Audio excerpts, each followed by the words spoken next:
Hello, everyone, and welcome back to Dubai Desert Driving Etiquettes and Techniques. My name is Rahim Dad, and today I'm joined here with Richard, who is a marshal with a difference. Welcome to the channel. Nice, thank you very much, Rahim Dad. Great to see you. It's been too long. Yeah, it's been long, and I've started my YouTube channel and I'm interviewing people I know. I wanted to find out, my habit after the drives. We used to sit around chat, and that was to figure out, what are your preferences, where you're coming from, how did you get into this sport. So my first question to you, you're a biker yourself, right?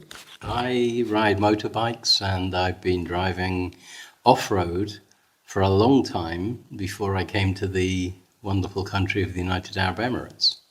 So maybe you can answer two questions for me at once. So how did you join off-roading here in the desert? And back in the UK, I've heard there's green laning, Yes. which is somewhat of an off-road. So what is the difference you find between green laning and driving here in the dunes? Okay, so to answer your three questions in one, Ooh, wow. Yeah. I bought my first 4x4 back in 1996, Wow. before most of your viewers were born, which was a Nissan Patrol. Thankfully, I got I got my license in 1994. So I bought myself a short wheelbase Nissan Patrol, which was designed purely as a toy. And so what I did was I would take my car out with the UK 4x4 club every weekend and do what is called green laning. So in the UK, what they do is very differently to what we have here in the UAE. They open up terrain. They open up someone's private land for the weekend. They give you the details and tell you where it is. This is, of course, before the days of GPS. Yeah. And you go off and try and find this weird and wonderful location with your car. There is a set course around the terrain normally where you're given a number of different challenges. Mud, water with mud, trees, big trees, small passageways to get through, hills, climbs, descents, and you just test yourself in your car against the terrain that's there. And then if you're lucky enough, there is also an area where you can go, as you said, green laning, which is literally finding those small passages that run through the countryside where there is still a right of way for people to travel. The I guess, interesting thing about my 4x4 is that it literally was my toy. My daily driver at the time was a Triumph TR6.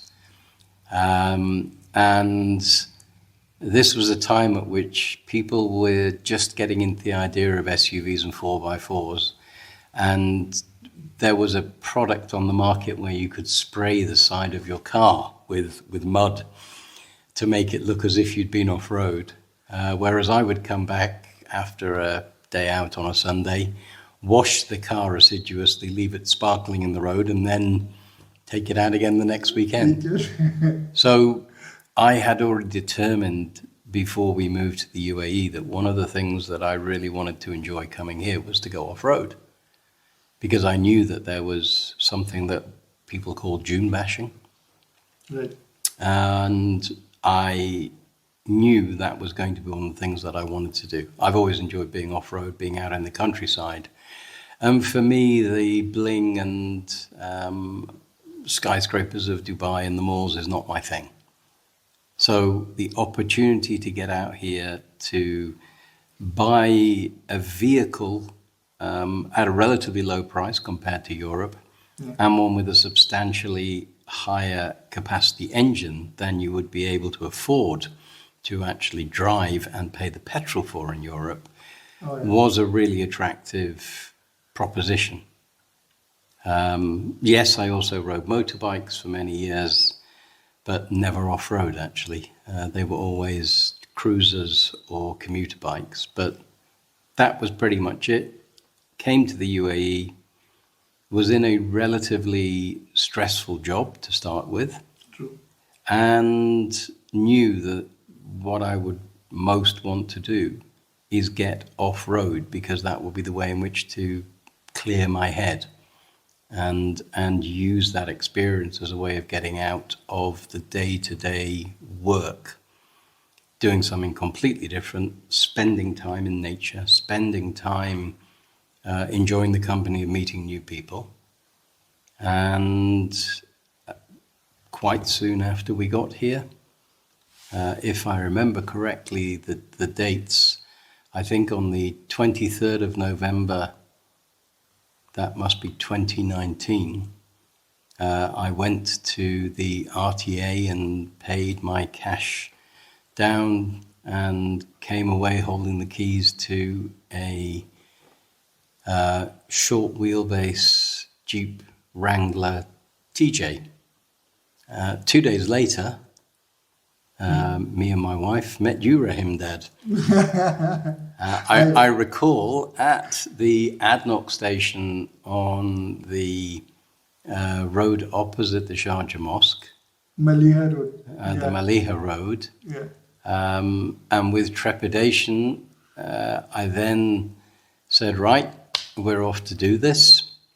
And then was surprised by the fact that the first 30 kilometers of our journey was on highways, as we had to make our way actually to the start of the drive, because that was a time when we weren't publishing drives from the deflation. the actual deflation point for whatever reason. Yeah. So we got the deflation point, and my wife had never driven off-road before. And I just thought, in terms of the psychology of off-roading, if you're not behind the wheel, it's quite a terrifying thing to do. So I had a quick word with you and said, is it okay if we swap halfway through the drive? Handed the keys to my wife and said, you're driving. And that was the start of our, I guess, our off-road journey in the UAE. Yeah. And it's been a very interesting journey since then. Yeah, thanks. That is really amazing. You bring me back to the good old days. 2019, we didn't have COVID yet. And so, COVID did lock us up. But at the same time, it brought us these opportunities to, streamline our drives more. And so from having one drive or two drives a day, we ended up having 15 drives a day with more leaders, more marshals. It made it possible for us. And you were among one of the first few who came along. We're all still enjoying it, but perhaps club structure eventually was something that I think just time and experience meant that things changed. What I really enjoyed, and it's going back to one of the things you just said, all the drives that we did with you and most of the drives at that time pre-COVID, one of the key things that actually was fantastic was that we would sit and have breakfast at the end of the drive. If it's a morning drive. If it was a morning drive and there was not a rush to get to prayers. Because a lot of our drives ended at mosques, if I remember correctly. Yeah. People get excited and they're like, okay, just half an hour more, just 11 o'clock.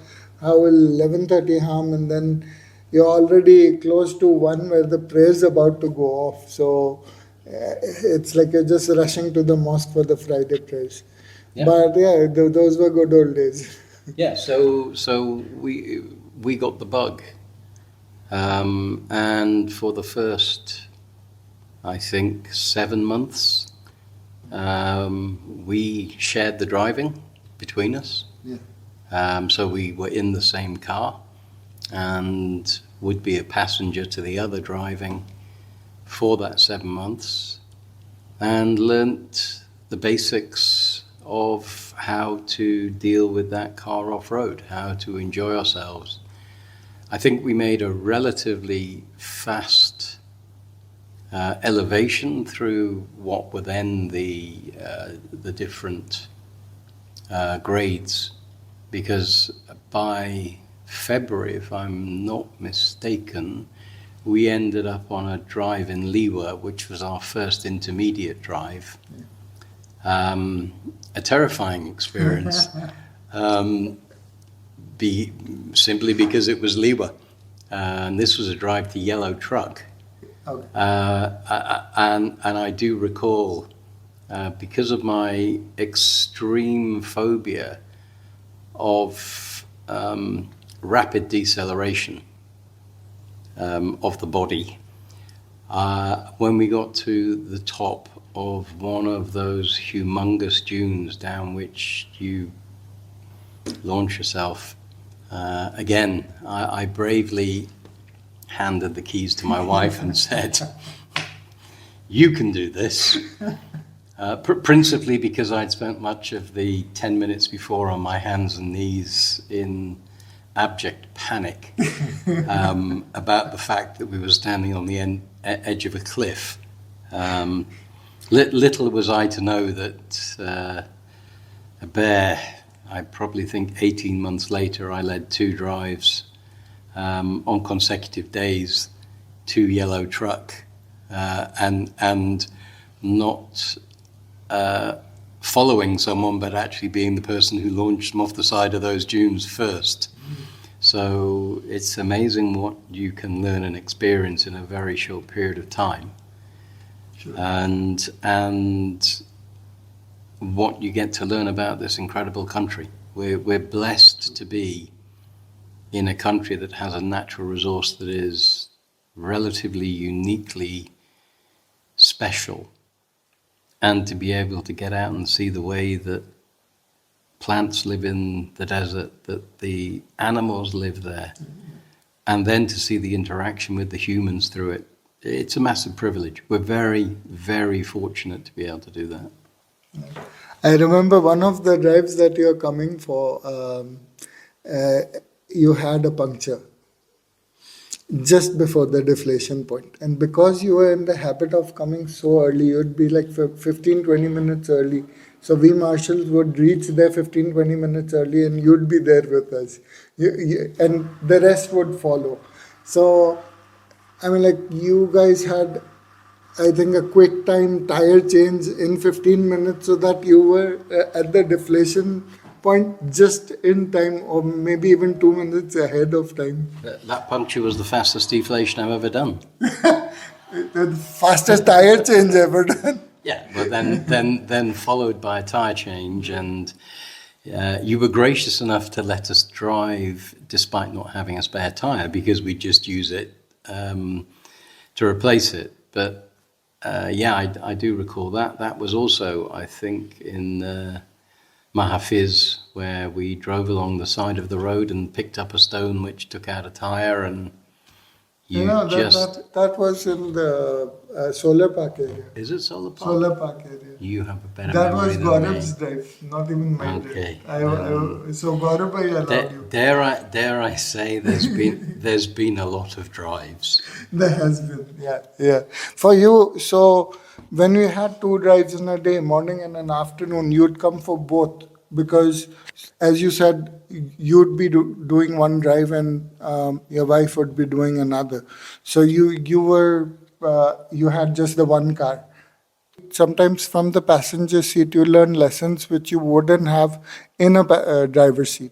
Do you agree? Yeah, unquestionably, being in the passenger seat of a car, Yeah.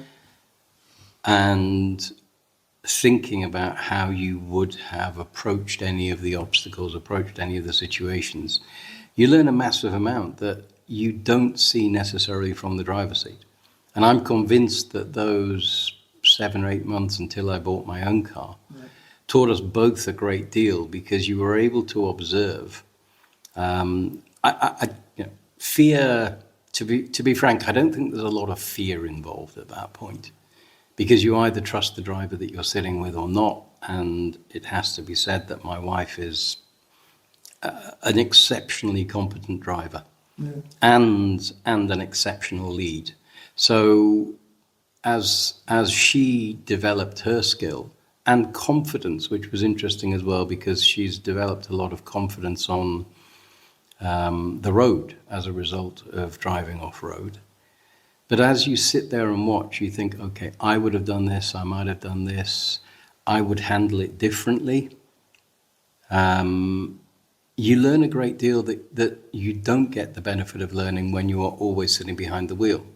Especially because when you're a beginner, when your first, second, third, maybe up to fifth drive, you're still a little bit in that panic mode when something goes wrong. You're still a little bit in that experience of, I got stuck, it's terrible. Or there's so much to focus on. Steer down, don't fight gravity, left, right, pump the gas, let the gas off, turn it into 4 low, put it into 4 high. All of these instructions are coming to you over the radio. Yeah. When you're a passenger, you can take the whole thing a great deal calmer. And then in terms of the driving side, of course, I'm hoping that Marianne won't watch this. It was always good to have a running commentary whilst I was driving. Which again probably improved my capabilities, because there might be a comment that was made which I didn't agree with. And then you're making the decision as well based not on just who you're following or who you're supporting or who you're driving with, but on the basis of the additional commentary that you might be getting in the car at the same time. Fortunately, Rahim, Dad's not going to be interviewing Marianne, so I'm safe. And hopefully Marianne will not watch this. So now came a time when you went through all the gears, and now you're declared a marshal. Yes. When you got this promotion as a marshal, what was the feelings you went through, and what were the additional responsibilities you felt, and how you delivered on those responsibilities? Being trusted to be a marshal is an enormous privilege. It is not something that you take lightly, and I didn't ask for it, and it was offered, and I was immensely proud, and the privilege was there because, I'm just someone who likes teaching people. Yes. I really enjoy teaching people. I don't regard myself as the best driver in the sand. And truth said, when I finally bought my car, I left it completely stock for the first 2 years. So I was driving a completely stock with road tires, no lift, no nothing, no pedal commander, no different, not even a bash plate for the first 8 months. So I was driving a completely stock car. My role, as I saw it, was to pass over some of the fantastic knowledge that I had shared with me to other people so that they could enjoy the same passion of driving off-road. It's as a lead, your responsibility is to take the drivers to the limit of what their capability is so that they can enjoy the drive and learn things. And like I think most good marshals, it's when things go wrong that you have the best opportunities to teach, but also to prove yourself. Because leading a drive, if you don't want people to get stuck behind you, there's plenty of tracks through the desert that you can follow. True. If you don't want people to get stuck and hold up your drive, it's very easy to drive extremely defensively. Mm-hmm. And I think the majority of very novice drivers probably enjoy that. But where the learnings are, I think, for the drivers that come is where they get stuck.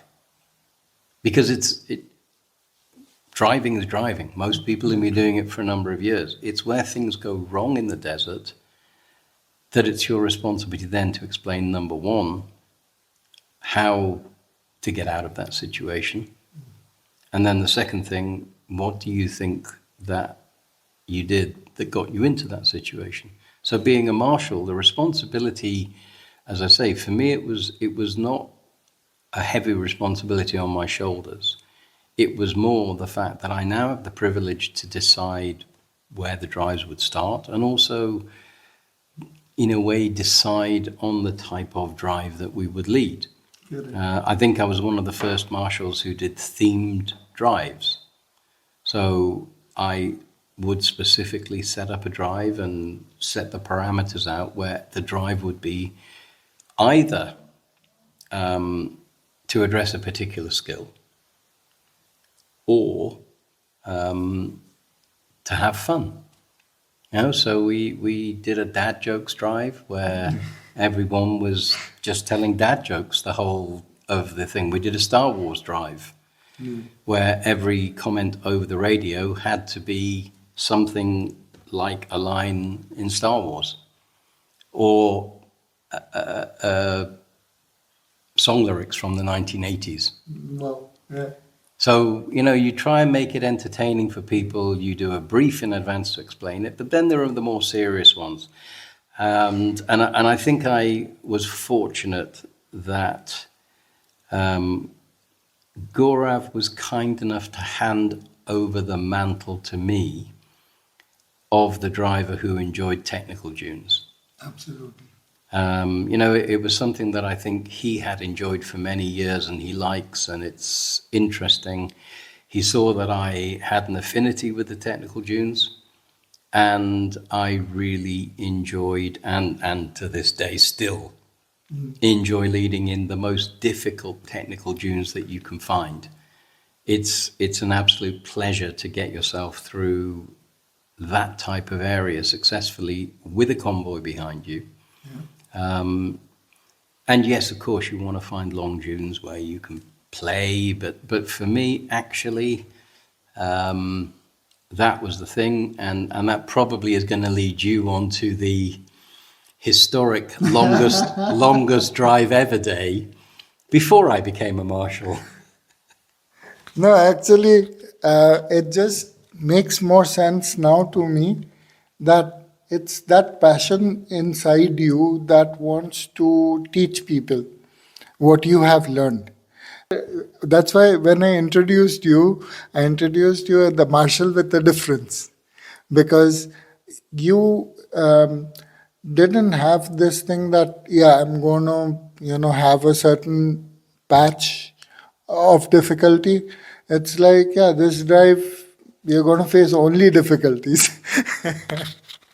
And believe me, like from the drive you mentioned, the longest drive, we have had longer. So that was not the longest drive, but at one point I felt like maybe the convoy following us would at some point be totally exhausted because it's mentally challenging going through one small dune, technical after another, through for a long patch. So, but I was surprised that whoever I spoke to in that convoy gave me a very positive feedback, and they said this was one of the best drives they enjoyed. And why they enjoyed it so much was because they got to learn a lot from you. And this is, now it makes sense because your passion to teach is what they felt. We had competitions in drives, and at times you would have your technical drives, and your drive would be the first one to get full. So you had a lot of followers and a lot of people who enjoyed driving behind you. Yes, I don't think I'm wrong about this. We had 12 drivers on that drive with you. Yes. Out of those 12, 8 subsequently became leads for the club.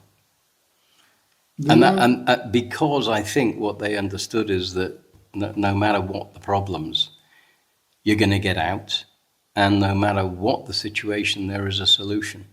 Yeah. And that's an important thing for a driver out in the desert to learn, because if you decide to go independently or with some friends, you need that muscle memory to kick in that says, yes, I've seen a similar situation like this before, or don't panic, we will get out. Absolutely. And yeah, it was a very tiring drive. I'm not going to deny, but at the end of the day, we did find our way out and we got everybody home and no one's car was damaged. No. But a couple of people missed prayers and lunch. Sorry. A late lunch, not necessarily miss it completely. Yeah, but leading a drive, it is a responsibility. True. There are days when you're driving when everything clicks into place. And I am, whether it's a technical drive, a non-technical drive through sweeping dunes, my principle on a drive is all about flow. It's about keeping that movement, keeping the momentum, keeping things going, because what people want to do is be able to flow through the drive. And you're finding a line which takes you through the dunes in a way that everyone can follow. Yeah. Because I think the most people I ever had on a drive, I think we did a drive with 23 people. Mm-hmm. We had 3 marshals who were within the support crew, so that made it easier. But when you've got 23 people, you have to find a line that's sufficiently challenging, but also that the guys at the end of 23 cars going through it can get through. But you're trying all the time to think, okay, how am I helping the people who are driving today? Certainly in the club structure, how am I helping them to improve their skill level? What is it that I can do today that they've not done before, depending on the level that they're at, that will give them the confidence? So can we go from straight up and over the dunes to can we do a crossover? Can we teach them today on some nice low safe dunes how to do ridge riding? Yeah. Can we teach different recovery techniques? Again, every time something goes wrong, you're looking for the opportunity to show people what to do. Pop-outs. There's a lot of people who've never actually seen a pop-out repaired. No. And rather than telling people to get on with their own thing while you do it, my approach was always invite people in, let them see the process, let them understand how it's possible. And even if it's a difficult pop-out where maybe both rims have come off or something, just work your way through.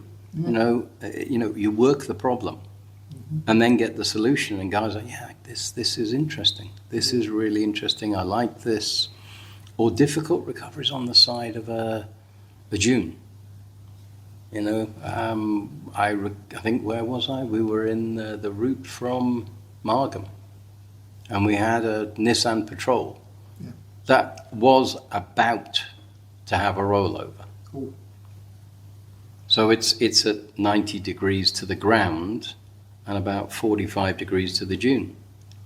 So you're then thinking, what is the best way to save this car? Yeah. What is the best way to get this out and make sure that there's nothing damaged? And again, I am supremely grateful for the training that I got both through driving but also through the club, because that sharing of knowledge was important to be able to guide people to the safest way to be able to achieve what they want to achieve.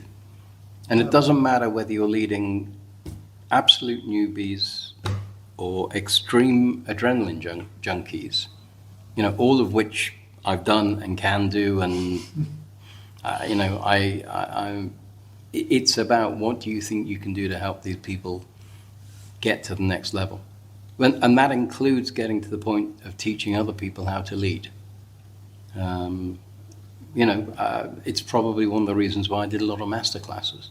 The one-to-one master class is a very different challenge for a marshal. It's a challenge for a number of things, partly because there's only you and the student. True. And therefore, that in fact was what drove me for the first time to upgrade my car. because I felt if I'm taking people out on a one-to-one, which they're paying for, it doesn't look great if my Spinney's car park car gets stuck in the desert, which was when I decided finally that I was going to move to a lift and get some slightly more aggressive tires. But that was all driven by the fact that you can't teach someone if you're getting stuck yourself. But it's about imparting knowledge. It's not about showing what a great driver you are. It really isn't. There's plenty drivers who I think probably are better drivers or have got better equipped cars, so it's a little bit easier. It's about what you can help other people achieve. Well, you have experienced both the backbreaker in the TJ and the comfort of the Pajero. So you have a fair idea about the difference between the two. Pajero is a little bit softer. The TJ takes you anywhere. But there's a caution with wherever you want to go, right? I enjoyed it because they're very different driving styles. I find actually that with the Pajero there are things that I can do that are completely impossible in the Jeep.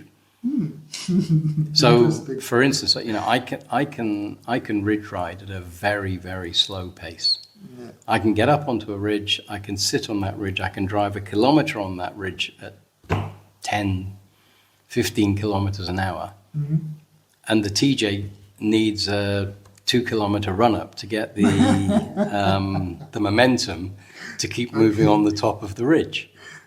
So that's why TJ owners do that.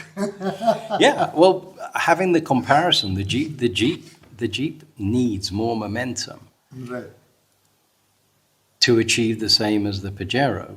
Mm-hmm. It's more capable at some levels because of the way in which it's set up and the way that the axles work. But the fact that I've driven those two different cars, yes, makes it an interesting comparison in terms of driving style. The Pajero is more comfortable. Yeah. There is no question. It has the most incredible visibility compared to other cars that I've driven. So if the letterbox screen of the FJ, one of the most capable cars you can imagine, yeah. But it really does feel as if you're looking through the postbox in someone's house. The Jeep for me has a very small screen and windows. The Pajero is all glass, and it's a fantastic position from which to be sitting. Yeah. Obviously, now you then move into the other cars that I have not had much experience in, like the big trucks. I've driven the 392 Jeep. Phenomenal, amazing, incredible machine. Made me realize just how grateful I am that I started in a stock car. Yeah, true. Because if you start in a pre-prepared, engineered, fantastically well-designed Rubicon or 392, Ford F-150 Raptor, it's not that difficult actually to start with to drive in the sand. The challenge you've got is that when it goes wrong, you suddenly don't know what the hell to do. And just you've never experienced it before. Yeah. And I've seen numerous drivers of those cars who've been very, very confident for the first 5, 10, 12, 15 drives because they've not been stopped by anything. No. Suddenly stumped because they can't understand why they crested on a ridge and don't know how the hell to get out of it. I think that experience of just starting in the TJ, which is basic but fun, yeah, and then moving into a Pajero without any modifications, to moving to something with modifications, first of all, helped me really to appreciate what those modifications offer in terms of increasing your possibilities driving off-road. I every time I drive the car, I appreciate the fact that I've got some nice big chunky tires that have a lot more grip than the road tires that I was driving on for the first 18 months. I appreciate the fact that I've got an extra couple of inches of clearance so that I don't get stopped by most things. Engine's still stock. Everything else remains the same. Yeah. No, tires make a huge difference. So when I started my off-roading, I was told highway terrain tires are the best with the straight lines for the sand. But I realized that at times we have to tackle mountains and rocks as well. And so when you come to mountains and rocks, the disadvantage you have with the highway terrain tires is they tear easy. And so, I mean, it took me time to realize that good, lightweight, soft sidewall, all terrain tires is the best way to go. Which was your most memorable, most pleasant, memorable drives ever? Most pleasant, memorable drive? That's a very good question. Well, it's a difficult one because I think I'm probably now close to 400 drives. Right. So picking one out of 400 is a challenge. I would say from a personal challenging myself and getting through what for me was one of the most challenging days that I've driven. It probably was the first lead that I did in Liwa to Yellow Truck. Mm. And again, challenging because of all the things that I would least want to do in my life, it is to throw myself off the top of a cliff. Which is essentially what you have to do once you've made it all the way to Yellow Truck if you want to get out and go back home, because you have to drive up, I think, 35, 40 dunes and then come down the slip face on the other side. And every time you're coming down those slip faces, the tire makes a sound which syncs your heart with the car. It's like grrrr. The Liwa noise, absolutely, that is the gratification of the whole thing, to hear that noise as you come down the slip face. Absolutely. But for me, that was a challenge, because to overcome my fear of going down over the side of these dunes, which is just simply, as I said, it's a visceral fear of rapid deceleration. Yeah. I'm not scared of heights, but I'm very scared of falling. Okay. Yeah. Well, maybe I'm not scared of falling. As I said, rapid deceleration. I'm very scared of the bit that happens when the fall ends. But the personal satisfaction of that particular day was very high, because I'd never led there before. It was a Fuby Plus drive, so we were trying to make it quite challenging. And on that day, out of, I think, 5 drives that were supposed to be going to Yellow Truck, I was the only one that got out and got to Yellow Truck within the time. So that was nice. The second day was nicer and easier, because fortunately, on the way out on the second day, I found the track that I had led on the day before. So leading day 2 was a great deal more relaxed. I guess, actually one of the best drives I think that I led was when I led the winning team on the Desert Challenge. I was about to come to that because, there was a Desert Challenge in 2021. That's right. And your team ended up as the winners for that challenge. So, I wanted to speak to you about that. And I wanted to know what the challenge was about, how you, your Avengers, your team, how you got them together, and what was the feeling holding that trophy in the hand. So I was a reluctant entrant into that competition. I was not sure that as a marshal that it was necessarily something that I was going to be doing, because I felt that there were other people who might want to lead. But I was convinced that it was good that I would lead. What I like about the way in which they organised the championship, the competition, was that you don't choose the drivers you drive with, but they were chosen in a lottery. So you had one intermediate driver, one Fuby Plus, one Fuby, and one newbie who came into your drive. Okay. We knew the team members maybe a week or 2 weeks before. It was a very well organised event, I have to say. And we arrived at the event, and then as we were about to leave, we were given the 5 points that we were supposed to circle, literally, physically circle,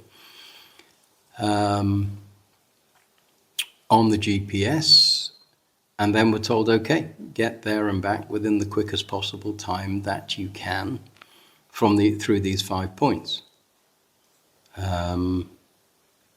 My team was the last. They were either last or the second last to leave. Okay. But you didn't get any extra time to plan the route. It was just, okay, these are the 5 points. Right, And everybody got the same. everybody got the same. Yeah. We saw all the others leave, and on this occasion it was one of those days where you're not going to say, okay, I'm going to follow someone else, because if you're following someone else, your chances of catching them up are zero. Absolutely.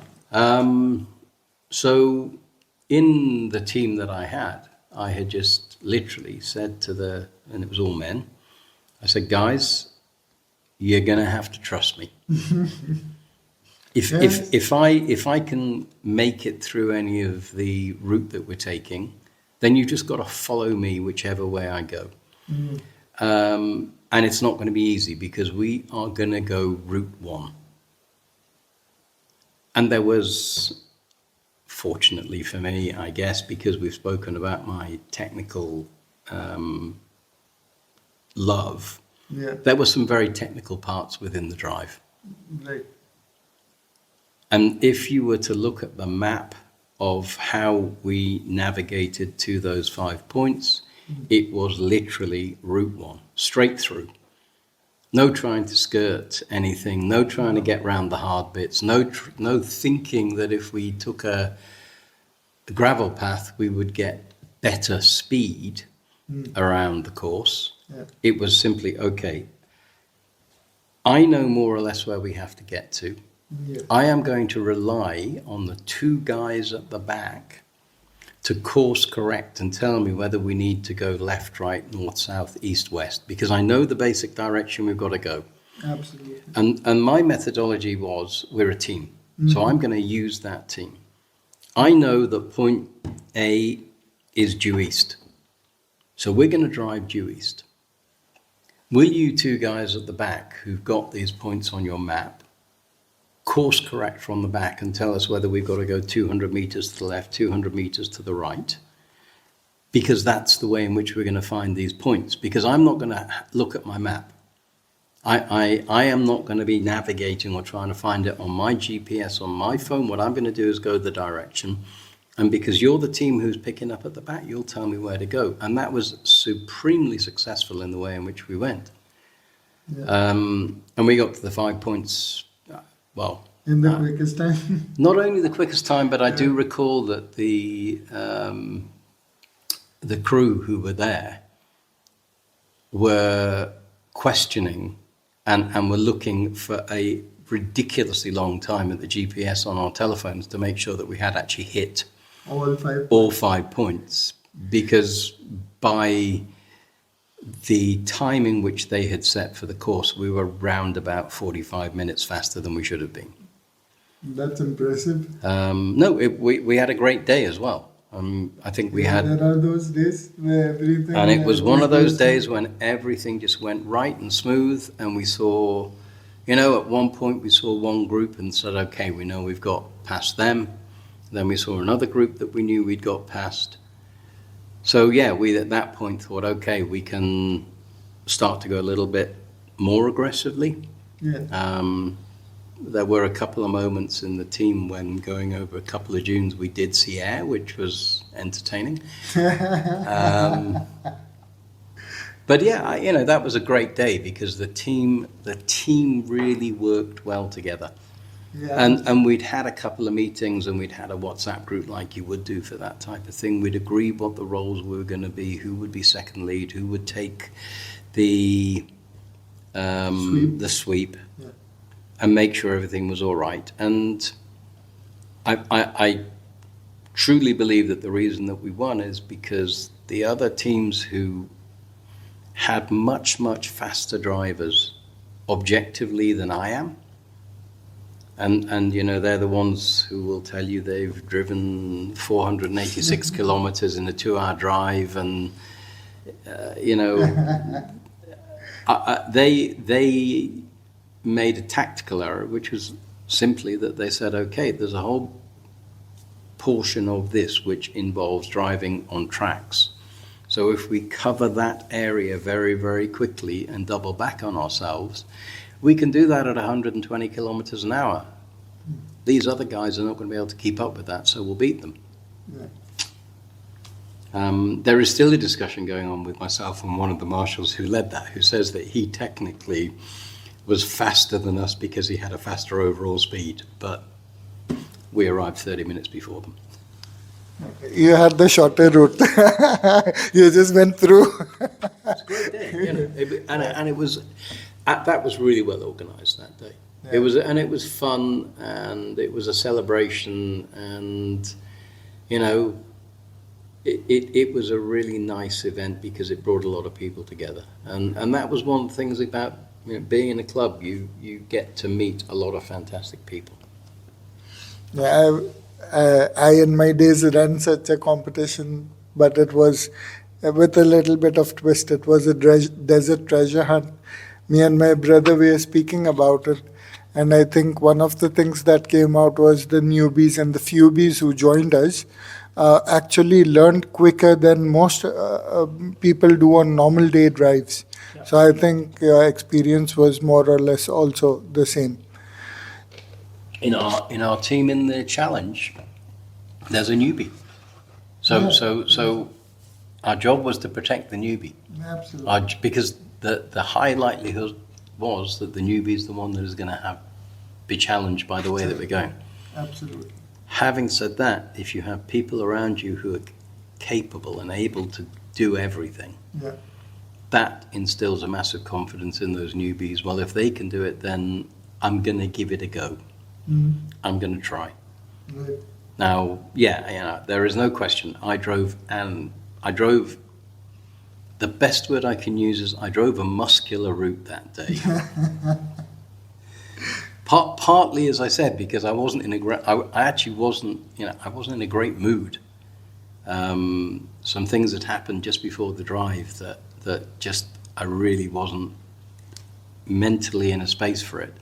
And perhaps that's why I did it so quickly, because it was like, I just want to get this over with. It's such a pleasure sitting with you here and being able to reminisce on some of the old days, catch up on things I missed out on. For me, watching you grow within the club, so proud of you, whatever you've done so far, whatever, obstacles you've come through. The way you have stood by your morals without having to, go off what you believed in. And with this, I think we will end the chat here with your closing words to the audience. Audience would, what would you advise the audience? What would be your point of view? How to take off-roading? Is it worth it? Why it's worth it? Whatever. I mean, your message to the audience, please. My message is take your first ever drive with Rahim Dad. We were fortunate enough to be guided by Rahim Dad, who has a patience and a joy during the drive that just makes you feel nothing can go wrong. And that's where you understand the passion and love for getting out in the sand. More generally, it's a really fantastic hobby, sport, whatever you want to call it, to get involved in, where you can set your own limits. No, it isn't something about where someone is going to be a hero or the best at something. It's about getting out of it what you want. And if you understand that, it's not about whether you can drive up Fire Mountain in reverse faster than anybody else, or scale the highest dunes that there are, or side slip halfway across Morib. It's about you defining what you want to get out of it.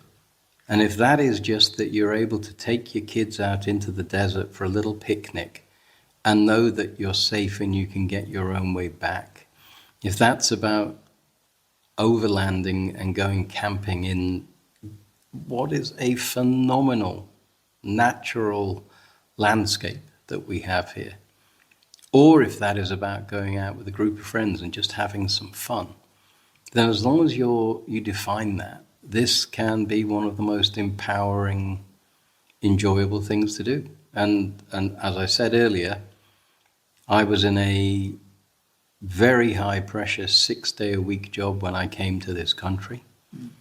The 2 drives a week that we would drive on the Friday, because it was still a Friday weekend at that time, cleared my head. So I was able to deal with the next week. And that's what I used it for. My utilization of driving was to clear my head, because you're somewhere else. And if someone else can get the same joy and the same experience of being able to do that, get your car out in the sand, deflate the tires, and go for it.